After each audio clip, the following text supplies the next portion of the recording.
আমাদের সংগ্রাম করতে হয়েছে, ঠিক কিনা? আগে পারতাম? আমাকেই তো গুম করে ফেলা হয়েছিল, কোথায় জনসভা আর কোথায় গণতন্ত্র। এই অধিকার দীর্ঘ 16-17 বছরের রক্তজোড়া সংগ্রামের মাধ্যমে অর্জিত হয়েছে। আমরা অনেক রক্তের সোপান মাড়িয়ে আজকে এই জায়গায় এসেছি। গণতন্ত্রের জন্য লড়াই সংগ্রাম করতে করতে মানুষের ভোটাধিকার প্রতিষ্ঠিত হয়েছে শত সহস্র শহীদের রক্তের বিনিময়ে, আমাদের সন্তানদের রক্তের বিনিময়ে। 24-এর ছাত্র গণ অভ্যুত্থানের পথ বেয়ে আমরা আজকে এই গণতন্ত্রের বাতাসে নিঃশ্বাস নিচ্ছি। আগামী 12 তারিখ সেই গণতন্ত্রকে শক্তিশালী ভিত্তির উপর দাঁড় করিয়ে দিতে হবে। এদেশের মানুষের ভোটাধিকার নিয়ে যেন আর কোনোদিন সংগ্রাম করতে না হয়, গণতান্ত্রিক অধিকার নিয়ে যেন আর কোনোদিন রাস্তায় সংগ্রাম করতে না হয়, রাজপথে রক্ত দিতে না হয়, সেরকম একটি সরকার ব্যবস্থা, সাংবিধানিক ব্যবস্থা আমাদেরকে প্রতিষ্ঠা করতে হবে। সেজন্য বাংলাদেশে একমাত্র দল হচ্ছে বাংলাদেশ জাতীয়তাবাদী দল, যারা এটা করতে পারবে। কারণ বিএনপির অপর নাম গণতন্ত্র, গণতন্ত্রের বিকল্প নাম বিএনপি, আর বিএনপির মার্কা ধানের শীষ। ইনশাআল্লাহ আমরা যে সমস্ত প্রতিশ্রুতি দিয়েছি, পরিকল্পনা নিয়েছি, পরিকল্পনার ভিত্তিতে কর্মসূচি নিয়েছি, এই সমস্ত কর্মসূচি আপনাদের সামনে নিশ্চয়ই আমাদের নেতৃবৃন্দ বলেছেন। যেহেতু আমি আজকে এখানে হাজির হয়েছি, আমার সংক্ষিপ্তভাবে বলাটা ফরজ। আমরা এই দেশের মানুষের জন্য কি করব, এই দেশের জন্য আমরা কি করব, কি আমাদের পরিকল্পনা, কি আমাদের নীতি, কি আমাদের কর্মসূচি, আমরা এই দেশকে কোথায় নিয়ে যেতে চাই, সেটার একটা পরিকল্পনা আপনাদেরকে জানাতে হবে। সারা দেশবাসীর উদ্দেশ্যে আমরা জানাচ্ছি, আমাদের অনেক পরিকল্পনা আছে, তার মধ্যে কিছু কিছু মূল পরিকল্পনা আপনাদের সামনে সংক্ষিপ্তভাবে তুলে ধরব। তার মধ্যে আমরা বলেছি, এই দেশের আমার দরিদ্র ভাই বোনদের জন্য, যারা দরিদ্র সীমার নিচে বসবাস করেন, তাদের প্রত্যেককে পরিবারের একটি ফ্যামিলি কার্ড আমরা দেব, যেটার মালিক হবে সেই পরিবারের মা, প্রধানকর্ত্রী, যার মাধ্যমে প্রতি মাসে বিনামূল্যে তিনি কিছু নিত্য প্রয়োজনীয় দ্রব্য সামগ্রী পাবেন। এবং পর্যায়ক্রমে আমরা সেই পরিমাণও বাড়াবো এবং পরিবারের সংখ্যাও বাড়াবো।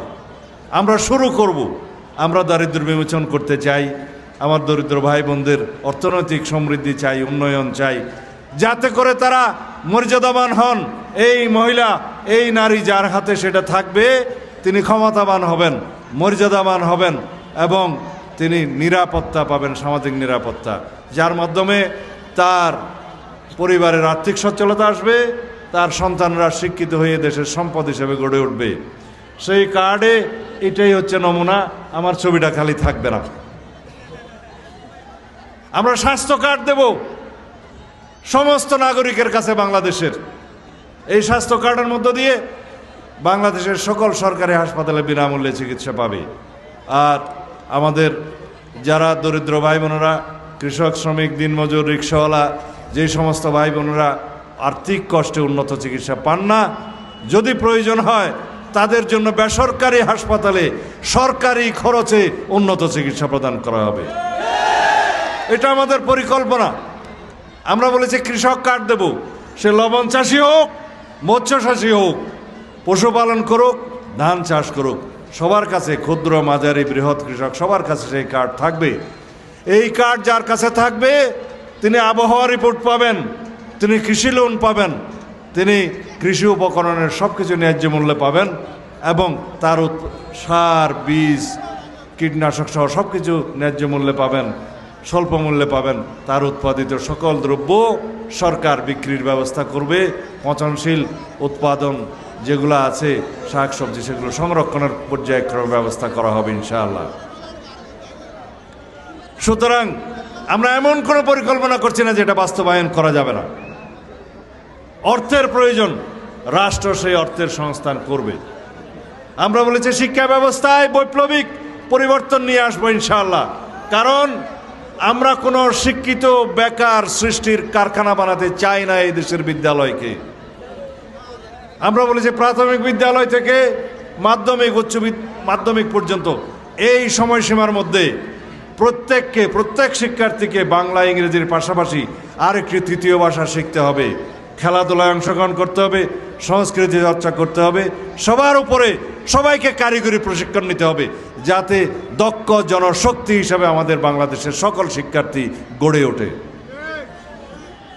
নিজের কর্মসংস্থান করতে পারবে অথবা দেশে বিদেশে কর্মসংস্থান খুঁজে নিতে পারবে, কর্ম খুঁজে নিতে পারবে, আর্থিকভাবে সচ্ছল হবে, জাতীয় অর্থনীতি সমৃদ্ধ হবে এবং নিজে একজন দক্ষ জনশক্তি হিসাবে নাগরিক হিসাবে গড়ে উঠবে।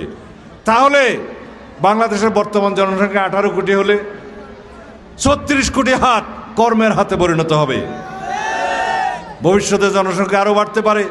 আমাদের শিক্ষার্থীরা পর্যায়ক্রমে 5 বছর 10 বছরে সবাই কারিগরি প্রশিক্ষণ প্রাপ্ত একজন নাগরিক হবে ইনশাআল্লাহ।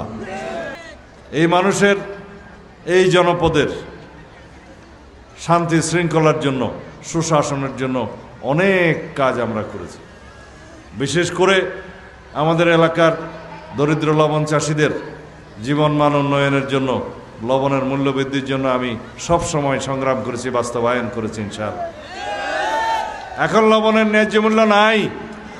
আমরা জানি একটা সরকার যেটা 1-1.5 বছর বয়স, তাদের অভিজ্ঞতা ছিল না, তারা এদিকে নজর দেয়নি, আমদানির কথা বলেছে, লবণের দাম পড়ে গিয়েছে। আমরা অনুরোধ করাতে সবাই মিলে লবণের ন্যায্য মূল্য নিশ্চিতের জন্য আমদানিটা বন্ধ হয়েছে। আশা করি সামনে মূল্য বৃদ্ধি পাবে। কিন্তু বিএনপি সরকার প্রতিষ্ঠা হলে সব সময় লবণের ন্যায্য মূল্য থাকে, বেশি মূল্য পায়। আমি নিজে সেই জন্য বিগত সরকারের সময়, 2001 সালের সরকারের সময় আমাদের সরকারের ক্যাবিনেটের সবার সাথে বসে বাহাস করে সেই মূল্য নির্ধারণ করে দিয়েছিলাম।